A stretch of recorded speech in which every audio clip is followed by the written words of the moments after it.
Evangelización de la Nueva España. ¿Qué fue? Fue un proceso histórico que implicó mediante la predicación, enseñanza e implantación de la fe católica en los territorios de la Nueva España. Fue un elemento clave en la expansión de la monarquía hispánica y el desarrollo posterior al ser la Iglesia de Roma un aliado político de los españoles y los conquistadores, quienes justificaron en todo momento sus acciones expansivas en el derecho divino y la enseñanza de la fe para los infieles.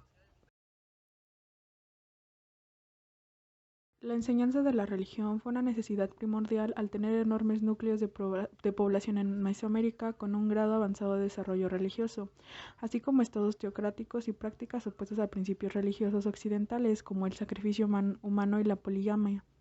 Millones de indígenas tenían que ser adoctrinados al catolicismo por el Imperio español para dos fines fundamentales: la salvación eterna mediante el credo católico y la integración inmediata a los usos occidentales.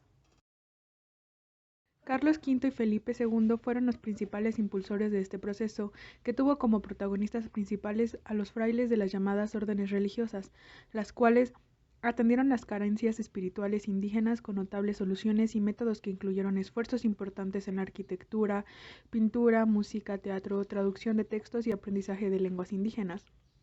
También intentaron implementar el estilo de vida europeo con alfabetización, enseñanza de artes y oficios, modos de gobierno y organización civil, leyes de urbanización occidental y la construcción de edificios de diversa índole.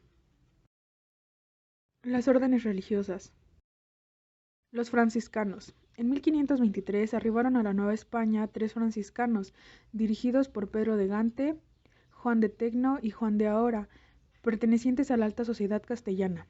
En 1524, el 15 de mayo, cuando arribó al puerto de Veracruz el grupo de los llamados 12 primeros franciscanos: Martín de Valencia, Francisco de Soto, Martín de Curuña, Juan Juárez, Antonio de la Ciudad de Rodrigo, Toribio de Benavente, García de Cisneros, Luis de Fuensalida, Juan de Rivas, Francisco Jiménez, Andrés de Córdoba y Juan de Palos.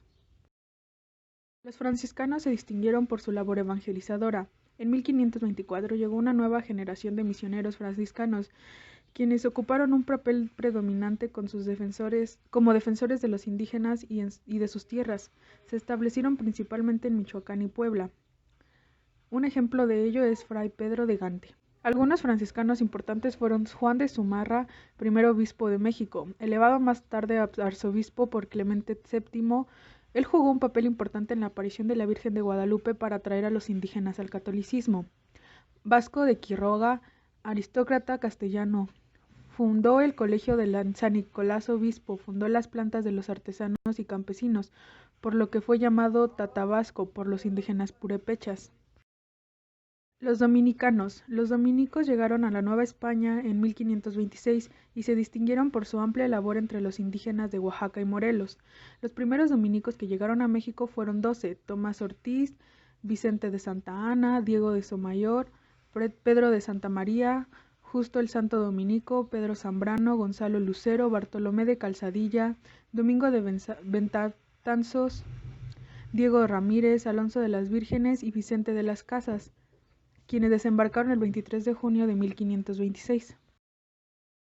Los dominicos aprendieron las lenguas por el contacto que tuvieron con los indígenas y sobre todo con los niños, gracias al sistema de equivalencias que permitía el nombre de un objeto en español y el correspondiente en las lenguas nativas. Elaboraron vocabularios, cartillas, catecismos, doctrinas en náhuatl y en castellano, mixtecos y castellanos y zapoteco y castellano, entre otros idiomas autóctonos. Los primeros vocabularios y doctrinas los escribieron a mano y los aprendieron de memoria. Luego los rotaron entre sus hermanos de orden que se fueron sumando a la misión. Los dominicos que emprendieron la conversación en los indios de la Nueva España tuvieron una sólida preparación académica respaldada por el conocimiento del trivium, filosofía aristotélica, la Biblia, teología tomista y lenguas indígenas. Los centros de estudio de formación dominica más importantes de la Nueva España fueron desde luego el del convento de Santo Domingo en México, seguido por los de Oaxaca y Puebla.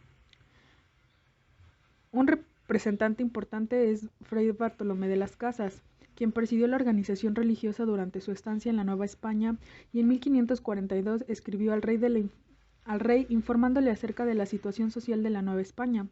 cartas que más tarde recopiló en su obra Brevísima relación de la destrucción de las Indias.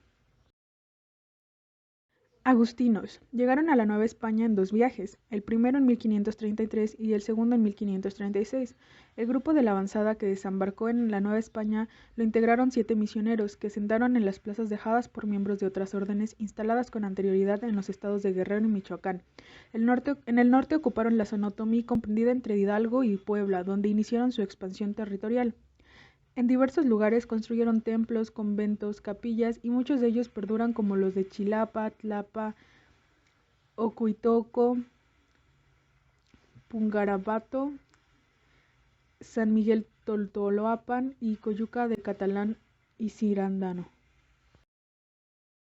Los jesuitas. La Compañía de Jesús llegó a la Nueva España en 1572, con el claro objetivo de evangelizar, tal como lo hicieron en el siglo XVII, en la región de California, donde se distinguió el padre de Juan María de Salvatierra. También les interesó educar la juventud no hispana, es por lo que utilizan el nombre de los colegios y no conventos para sus edificaciones, ya que en ellos habitan maestros y alumnos. Carmelitas. Los carmelitas llegados a la Nueva España en 1585 se distinguieron por su vida contemplativa de oración, para lo cual construyeron sus conventos en lugares alejados que se denominaron santos desiertos, como los bellos templos que aún existen en Tenancingo y en el desierto de los Leones.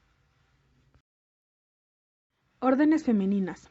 En México llegaron varias órdenes femeninas, tales como las capuchinas, las clarisas, las concepcionistas y las jerónimas.